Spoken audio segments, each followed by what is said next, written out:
ये 13 दोष ऐसे हैं जिसके जीवन में होंगे तो उसको कभी शांति, कभी सुख, कभी ऐश्वर्य ये टिकेगा नहीं और दुर्गति निश्चित हो जाएगी। बहुत ध्यान से सुने। एक श्लोक में 6 दोष और दूसरे श्लोक में 7 दोष। उपासक को कभी इन दोषों को अपने अंदर टिकने नहीं देना चाहिए। और जो संसार के मार्ग में चल रहे हैं, अगर इन दोषों में चलेंगे तो वो जो आपके पुण्य कर्मों से ऐश्वर्य है भी वो नष्ट हो जाएगा। आप दुख, चिंता, शोक से ग्रसित होकर बड़ा दुख में जीवन व्यतीत करेंगे और आपकी गति बिगड़ जाएगी, दुर्गति हो जाएगी। ये 13 लिख लो दिमाग में, डायरी में, क्योंकि ये नोट हो रहा है, आवाज डाली जाएगी। आप बार बार सुन, इनसे बचिए। अपनी बड़ाई, अपनी प्रशंसा कभी अपने मुख से नहीं करना, नहीं तो आपके पुण्य नष्ट हो जाएंगे, बुद्धि भ्रष्ट माने गिर जाएगी। अगर परमार्थ में चल रहे तो भी, और व्यवहार में तो पुण्य नष्ट हो ही जाएंगे।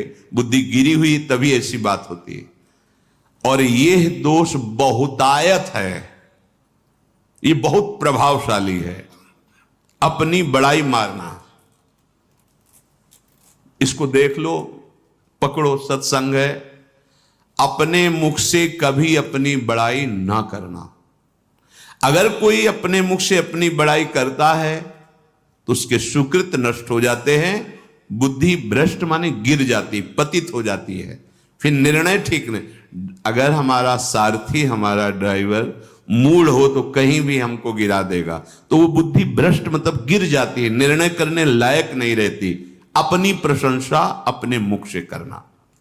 दूसरा, लोलुपता, ये वृत्ति नहीं होनी चाहिए। धर्म से चलेंगे, धर्म के द्वारा जो हमें प्राप्त होगा उसी से हम अपना भरण पोषण करेंगे। आपके बच्चे स्वस्थ होंगे, बुद्धिमान होंगे, परिवार में बहुत सुख और शांति होगी। भले दीपक की तरह जलो, बहुत काल तक रहेगी। लक्ष्मी जी भी आपके घर में बहुत काल, हम ये नहीं कहते कि बहुत नहीं, जितनी है बहुत सुख शांति से चलोगे। अगर लोलुपता करोगे, हिंसा, छल कपट, व्यभिचार, चोरी, ऐसे धन आ जाए, वो आएगा, लेकिन वो हाइलोजन की तरह आएगा, एकदम प्रकाश और फ्यूज, बिल्कुल अंधकार करके जाएगा। देख लेना, तुम्हारे जो सुख के हेतु हैं, तुम्हारा शरीर, तुम्हारे बच्चे, तुम्हारी पत्नी, तुम्हारा परिवार, उसको देख के तुम रात दिन जलोगे बिना आग के। ऐसे उनके आचरण होंगे, ऐसे उनके अंग होंगे, ऐसे उनके दिमाग होंगे, ऐसा उनका व्यवहार होगा। ये लोलुपता अगर उपासक में या किसी में है तो उसको नष्ट कर देती है। सावधान। तीसरा, यदि आपका अपमान होता है तो आपको उसे सहन करना होगा, उससे आपके पाप नष्ट हो जाएंगे। जो तनिक सा भी अपमान होने पर बहुत क्रोध करके दूसरे का अपकार करने लगता है, ये आपका पतन करा देगा, ये आपको फंसा देगा, हृदय जलेगा, अर्थव्यवस्था नष्ट होगी, पूरा परिवार दुखी होगा।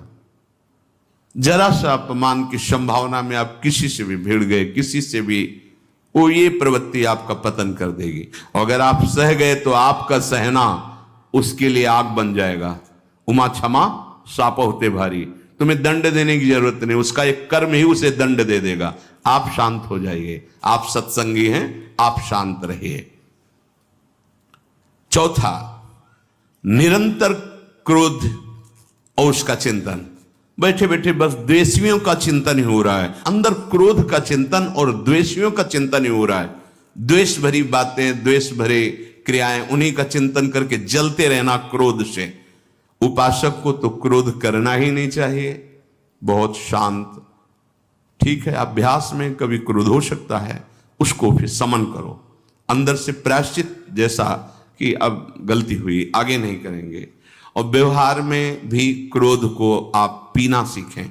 अगर बार बार आपका क्रोध प्रकट होता ही रहेगा, आपका स्वभाव बिगड़ जाएगा, आपके पुण्य नष्ट हो जाएंगे और आपका जीवन नष्ट हो जाएगा। देने वाला उतना दे देगा आपको, आनंदित रहो। पैसा खर्चा, सब पूरे जीवन का विध्वंस मचा दिया क्रोध ने। कहीं भी आप देखो, किसी से क्रोध करके देखो, फिर देखो तुम्हारा भजन चल रहा है, तुम्हारी वो आनंद वृत्ति है नहीं, जलोगे और वो जलन और गुस्सा दिलाएगी और वो बैठे बैठे जलो नहीं। ये क्रोध जो है, ये चाहे व्यवहार में हो चाहे परमार्थ में, दोनों की हानि करने वाला है। और आश्रित जनों की रक्षा ना करना। अगर कोई भाग कर आपके पास आ गया है, कोई पशु पक्षी या कोई मनुष्य, आपको चाहिए कि अब चाहे हमारे पहले प्राण जाएं, उसकी रक्षा करेंगे। सीवी जैसे तो कोई बिरले ही होते हैं, पर इतना जरूर ध्यान रहे, जैसे कोई पशु पक्षी किसी भय से आपकी सीमा के अंतर्गत आ गया है, अब उसकी रक्षा करनी है आपको। अगर आप स्वयं मार देते हैं या मरवा देते हैं, या आपके सुकृत नष्ट कर देगा, या आपकी दुर्गति का कारण बन जाएगा। और जो पाप कर्म उत्साहित होकर करते हैं, उपासक को तो बहुत सावधान रहना चाहिए, पर व्यवहार में भी जो नहीं करना चाहिए, अगर वो पाप कर्म आपके द्वारा मन में प्रेरित हो रहे हैं, संकल्प बन रहा है, क्रियाएं हो रही, दुर्गति पक्की, पुण्य नष्ट हो जाएंगे, दुख अशांति बढ़ती चली जाएगी, कभी शांति नहीं प्राप्त कर पाएंगे। ऐसा नहीं कि जो मन में आवे सो करें। पापाचरण निडर और उत्साहित होकर करना, अगर ऐसे लक्षण है, निश्चित दुर्गति होती है। ये 6, अपनी बहुत बड़ाई करने वाला अपने मुख से, लोलुपता,